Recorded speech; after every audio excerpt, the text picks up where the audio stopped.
fois, j'ai vu les bien-aimés Massia là qui vient d'entrer. Nous pardonne un moment, donc je crois que le frère Philippe va lui accorder la parole tout à l'heure.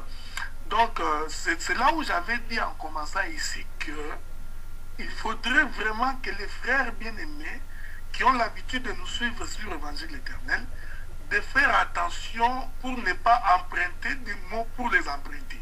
C'est-à-dire que quand tu nous entends dire ombre, hein, il faudrait vraiment que Dieu t'aide pour comprendre quelle est la pensée de cette chose. Je voudrais prendre un exemple.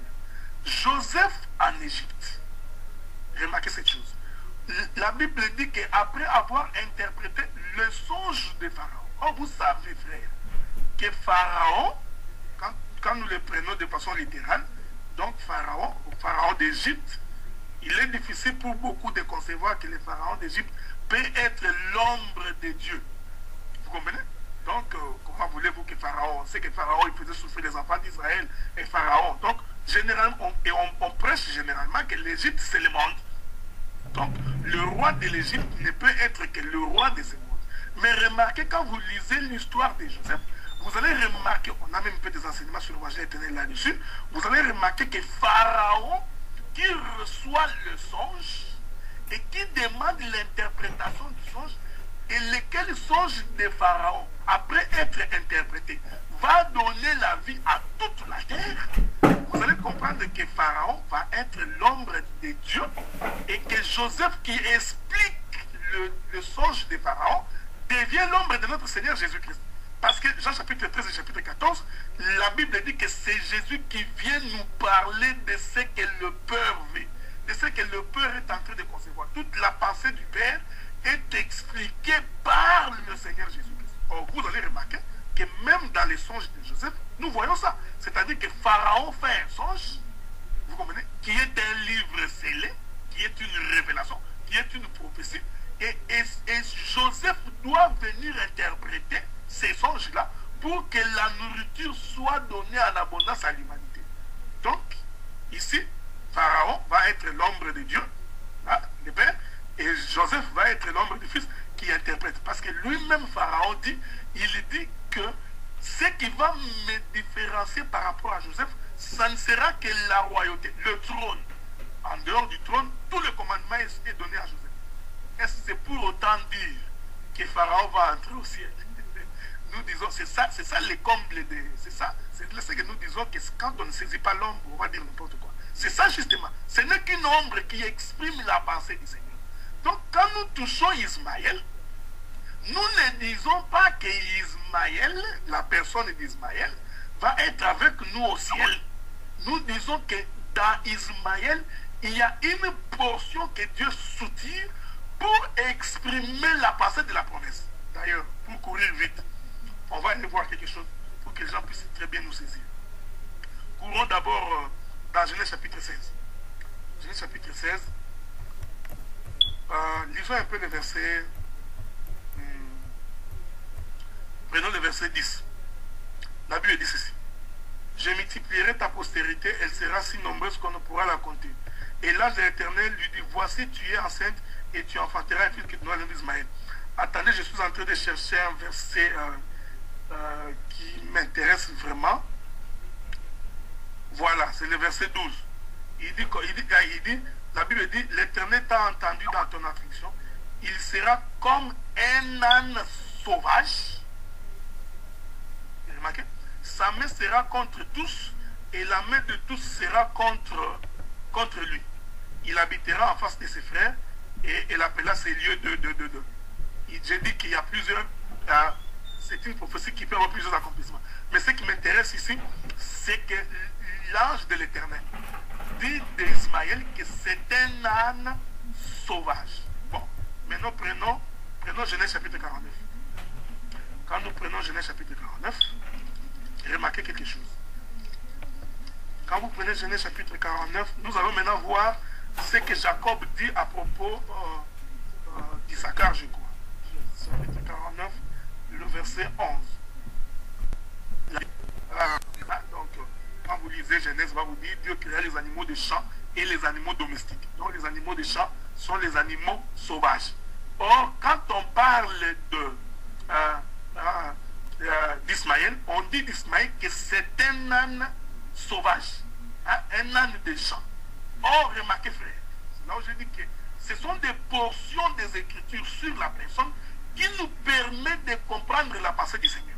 Or, vous allez remarquer, pour bien nous saisir, vous allez remarquer que l'âne, c'est le serviteur.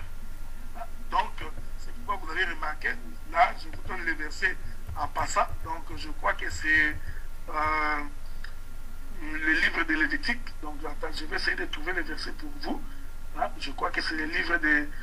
non, c'est le livre de Deutéronome, chapitre 21, du verset 15 au verset 17. Donc, oui, donc on va donner la parole au pharmacien. Donc, là, la Bible dit que tu laisseras ton âne travailler pendant 6 jours. Le 7e jour, l'âne va se reposer. Donc, l'âne, c'est l'ombre, c'est le type du serviteur, de celui qui laboure les champs. C'est pourquoi vous remarquerez aussi que lorsque le Seigneur Jésus-Christ a voulu entrer dans Jérusalem, il est monté sur l'ânesse. Là aussi, on peut également toucher l'âne de Balaam pour comprendre que l'âne va typifier le serviteur, celui qui travaille. Donc, c'est un peu ça. Je ne sais pas, frère Philippe, apparemment, que c'est un âne sauvage. C'est-à-dire, c'est l'ombre du serviteur. Remarquez. Lisons Deutéronome chapitre 21. Exode chapitre 23. Exode 23. Voilà. Exode 23. Le verset 12. Le verset 12 lui dit, voilà, pendant 6 jours, tu feras ton ouvrage, mais le 7e jour, tu te reposeras afin que ton bœuf et ton âne aient du repos, afin que les fils de ton esclave et l'étranger aient du relâche. Or, je vais relire ce verset ici. Je vais très bien relire ce verset ici, pour que les gens puissent très très bien nous saisir. Donc, bon, en tout cas, l'état que les pasteurs aimaient aussi, voilà. Bon, j'ai lu ce verset et puis, frère Philippe, je te renvoie le micro parce qu'il y a les bien-aimés Martial et les pasteurs aimés qui sont avec nous sur le plateau. Donc, si vous pouvez également les rencontrer la parole. Je disais que Exode chapitre 23, le verset 12, la Bible dit que pendant 6 jours, tu feras ton ouvrage, mais le 7e jour, tu te reposeras afin que ton bœuf et ton âne aient du repos, afin que les fils de ton esclave et de l'étranger aient du relâche. Ici, le bien-aimé Moïse nous explique que l'âne, c'est le serviteur. Il va travailler pendant 6 jours et le 7e jour, il doit avoir le repos. Or, remarquez que cette chose ici, nous allons voir cela déjà dans la création. Dans la création, la Bible dit que l'Éternel Dieu crée pendant 6 jours. Or, Dieu créé pendant 6 jours, c'était le travail. C'est l'âne qui travaille. Et le 7e jour, il doit se reposer.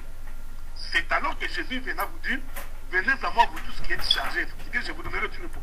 Donc, c'est lui le serviteur qui a travaillé pour nous, vous comprenez, pendant 6 jours, et le 7e jour, il nous fait entrer dans le repos. C'est le travail de l'âne. C'est là où on dit d'Ismaël que c'est un âne sauvage. Je prendrai encore la partie du guerrier un peu plus tard. C'est-à-dire que c'est un âne sauvage, c'est-à-dire que c'est celui qui travaille, c'est un serviteur. Puis, dans cette portion, nous avons en train d'expliquer qu'il explique la personne de notre Seigneur Jésus-Christ. Pasteur Philippe, je vais vous renvoyer le micro parce qu'il y a des bien-aimés qui sont entrés sur le plateau, afin qu'ils puissent également leur accorder la parole. Merci beaucoup. Je crois que nous avons reçu nos bien-aimés. Je vais donner la parole au frère Massiala s'il a quelque chose à dire. Sinon, je donnerai la parole à notre bien-aimé Joachim. Mais bien-aimé Massiala, vous avez la parole. Je ne sais pas si vous avez... ok. Donc, nous donnons la parole au bien-aimé Joachim. Donc, le frère qui avait intervenu auparavant. Vous avez la parole. Merci bien. Merci beaucoup mes frères. Bon, on est encore là. Je pense qu'il y a une chose que je voudrais bien savoir ici avant de continuer. puisque le sujet est que l'on parle d'Ismaël. Mais apparemment, c'est comme si le frère qui vient de parler est en train de lier Ismaël à l'âne et puis Agar, qui est sa maman, à la montagne de Sinaï. Bon, je pense qu'il doit un peu être très spécifique, qu'on puisse un peu savoir où il veut nous amener.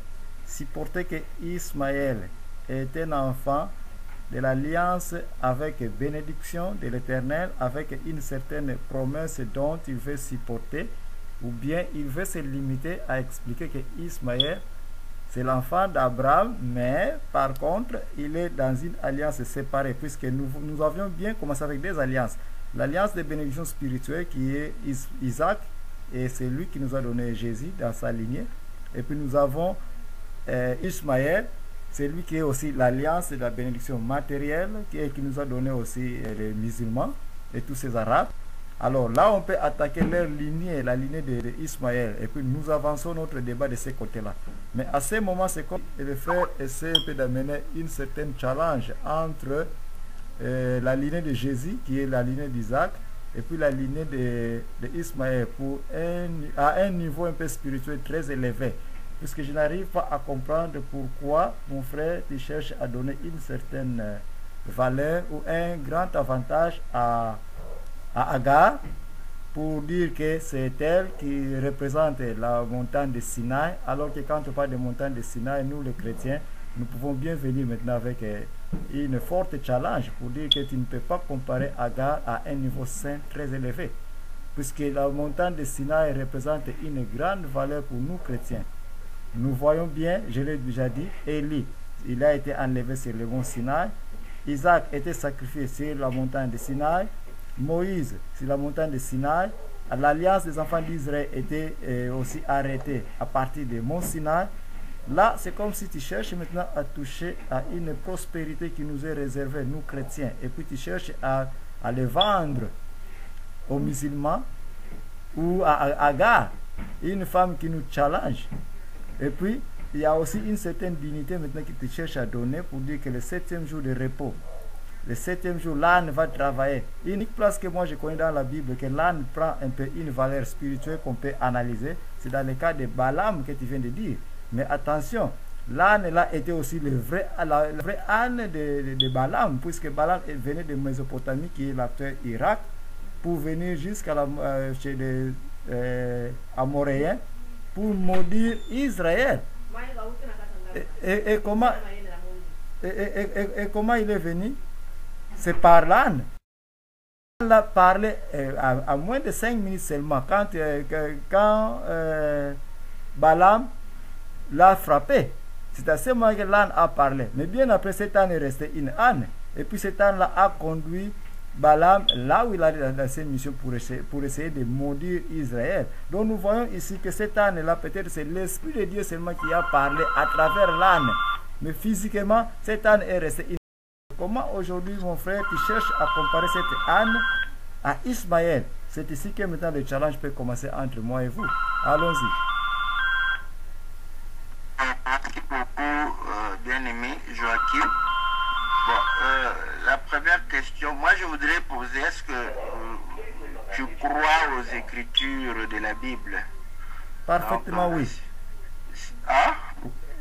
100%. Ok, mais bon, d'abord, Galates chapitre 6, tu peux avoir une Bible à côté de toi pour vérifier. Galates 4, 25. Oui.